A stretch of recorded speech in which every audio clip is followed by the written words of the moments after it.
especially those living in Marikina, because Marikina, Cainta, and a lot of students lived in Provident Village. So the task of the student council is very,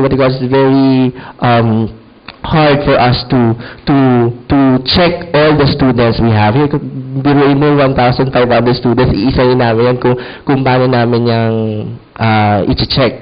Then the dean called for a special meeting that after 2 days of the Ondoy, I think the next day. And then we organized a team with no funds, 0 pesos, and then the dean gave us 10,000 pesos. And then after the 10,000 pesos, we purchased sacks of rice and 5 boxes of canned goods. And after that, we raised 300,000, 500,000, and a lot more. And then we partnered with Ateneo Law School and the ASMPAs because we've been contacting each other. Kailangan namin ng tulong ninyo, ganyan. So, nagkaroon ng Ateneo Professional School Gives because this is a joint effort. And because of this effort, this one, we are giving 500 relief goods. Pero tingnan namin nakapila 2,000. Mismong kami we had yung ibang student council officers hindi nagpapaalam sa office na mag-leave. Since ako, sa akin naman yung business, so nakakapunta naman ako dito. And then, it was really hard for us to move people. I mean, we've been texting each other, and then we need your help here in APS.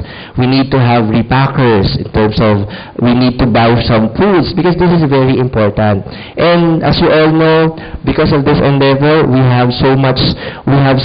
naging sobra pa yung pagbibigay namin. And then we catered to around 20 areas, including Marikina, Cainta, and then we raised, I think, 800 to 1 million of relief goods. And then we distributed it out. So it was really a blessing for us, and sobrang nagtulungan ang bawat isang APS units dito sa APS Gives. And because of that, it was the first time that a school was recognized by the Armed Forces of the Philippines, and I think it was recognized also by President Gloria Macapagal-Arroyo, and they gave us an award, a special award, because of that CSR. The award, you can see that downstairs. It was given last December 21 in the morning. It was awarded to Ateneo Law School and to Ateneo Graduate School of Business because of this APS Gives. And because of that, naging worth it. That is why we've been telling to other students that CSR will go a mile away. Like, for example, when Dr. Bengzon asked me kanina, are you ready?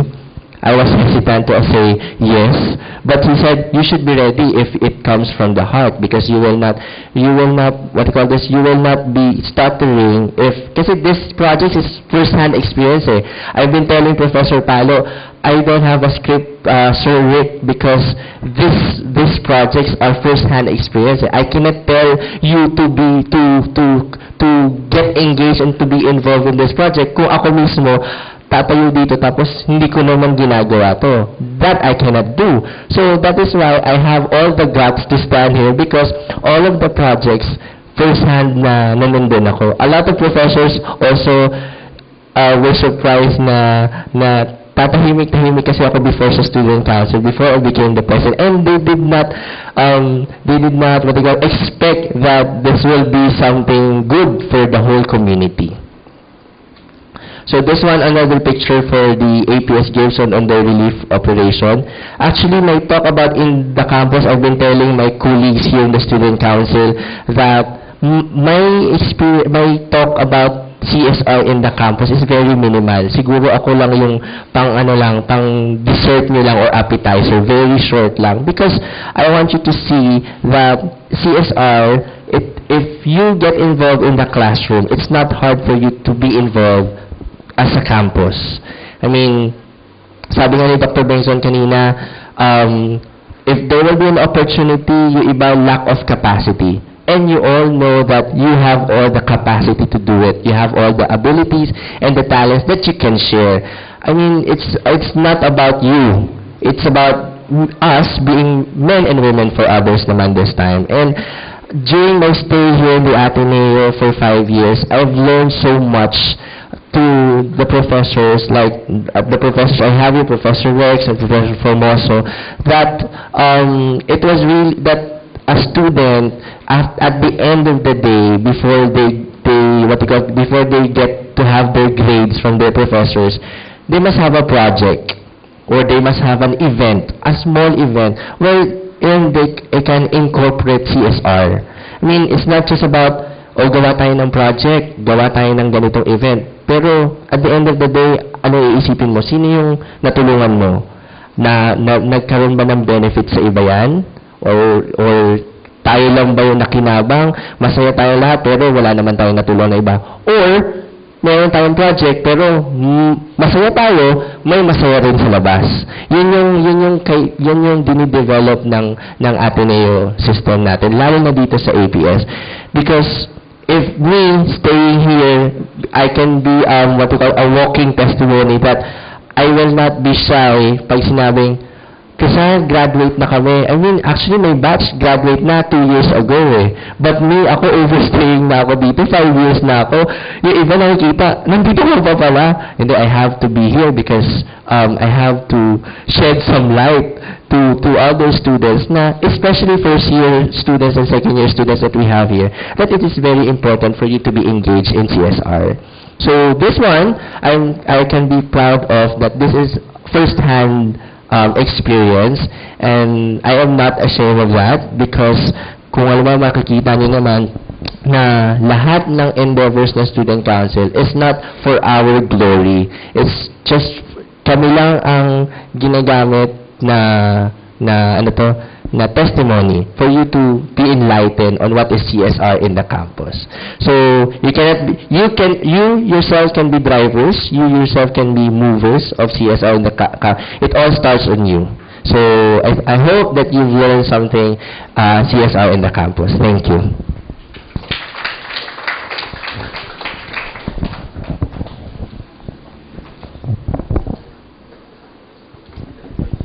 Okay guys, okay, it's my turn. Medyo tahimik tayo. Naintindihan niyo ba lahat ng pinag-usapan? So I'm assuming that we all know the meaning of the abbreviation CSR. CSR is corporate social responsibility and not just customer service representative. Okay, let us be clear on that.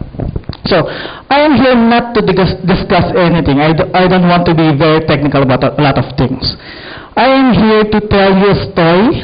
So, after all, this is storytelling. I want to be able to capture my story and journey with me on how I learn and how I use my company in the workplace to use CSR as a tool to help the community.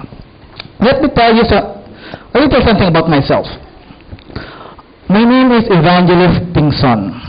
As you can see, my first name is Evangelist. So that's already an added pressure for me to live up my name. Evangelist. What does evangelist mean? Evangelist means the bringer of good news. So it's very difficult for me to live day by day and deliver the good news. So it's very challenging. In fact, in my family, I came from a very small family. Dalawa lang kami. Medium, middle class lang kami. My mom is what we call as came from a saradong Katoliko. In fact, she came from a family, they are the one in charge of dressing up Our Lady of Manawag. So, sobrang Katoliko, di ba? And my dad naman, on the other hand, is a Protestant. I can also say na he is a saradong Protestant. In fact, tatlo lang silang magkakapatid. Bawat isang magkapatid, meron literally church. As in, the building itself. They have their own churches. So you can just imagine paano ang buhay ko every day. Protestant, Catholic. But at the end of the day, we're just worshiping one God. There are many ways of worshiping